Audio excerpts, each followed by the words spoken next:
سلام، این کیک زردآلویه، کیک وارونه زردآلو یا آپساید داون. برای تهیه این کیک میتونین از زردآلوی تازه استفاده کنین یا اینکه از کمپوت زردآلو اگر فصل زردآلو نیست. این کیک بسیار لذیذ و خوشمزه است.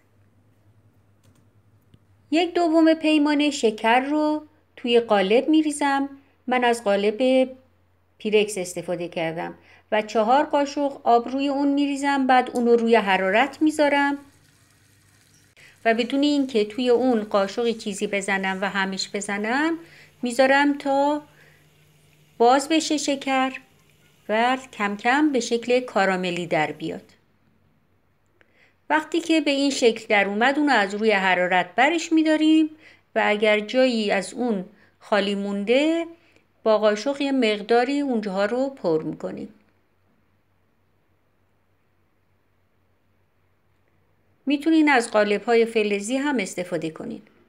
بعد زردآلوها رو که هسته اونو گرفتم به صورت وارونه روی قالب میذارم. اگر از کمپوت زردآلو استفاده میکنین سعی کنین به طور کامل آب کمپوت گرفته شده باشه. اونو تو صافی بریزین تا آب کمپوت کامل گرفته بشه. بعد از اینکه زردآلوها رو به این شکل گذاشتیم توی قالب، ظرف رو کنار میذاریم و شروع میکنیم به درست کردن کیکمون. در ضمن میتونین از قالب بزرگتر 2 برابر این استفاده کنین و موادتون رو 2 برابر کنین. حتی اون شکری که ته قالب میریزین. از 3 تا تخم مرغ استفاده میکنم.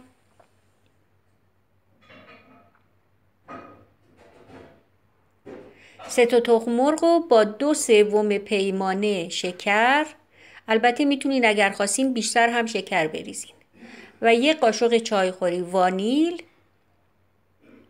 با همزن میزنم تا یک کرم صاف و 1 دست و پفی در بیاد به این شکل.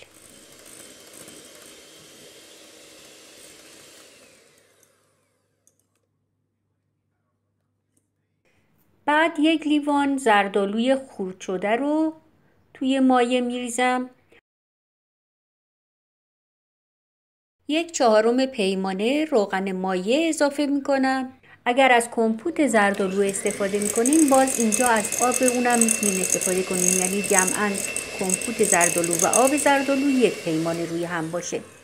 روی 1.5 پیمانه آرد 1 قاشق غذاخوری بیکینگ پودر میریزم و بعد اونو با الک در چند نوبت روی مایه الک میکنم و هم میزنم.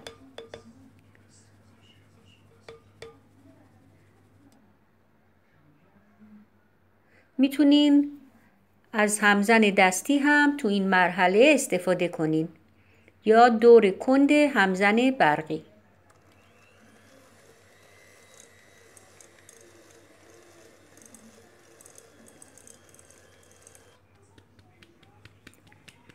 همینطور شکر رو اگر خواستین میتونین برای 1.5 پیمانه آردی که دارین 1 پیمانه شکر بریزین اگر خواستین شیرین تر باشه، اما من به دلیل اینی که زردآلوها شیرین بود از 2/3 پیمانه شکر استفاده کردم. بعد مایه رو داخل ظرفی که از قبل آماده کردم میریزم.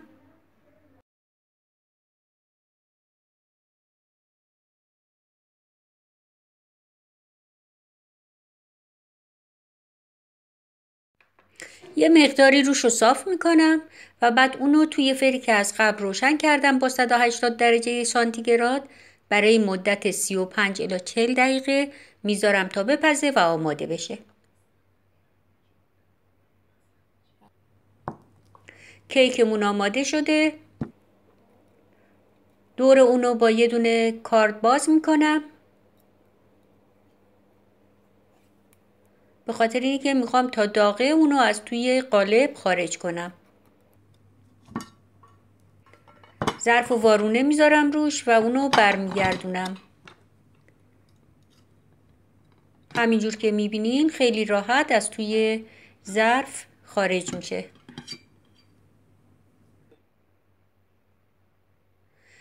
این کیک نیازی به تزیین نداره و خودش روی اون تزیین شده هستش.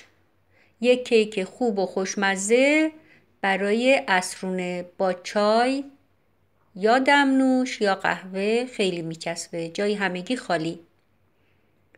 دوستان عزیز، اگر دوست داشتین این ویدیو رو لایک کنین، کامنت بذارین، کامنت های شما خیلی سازنده است.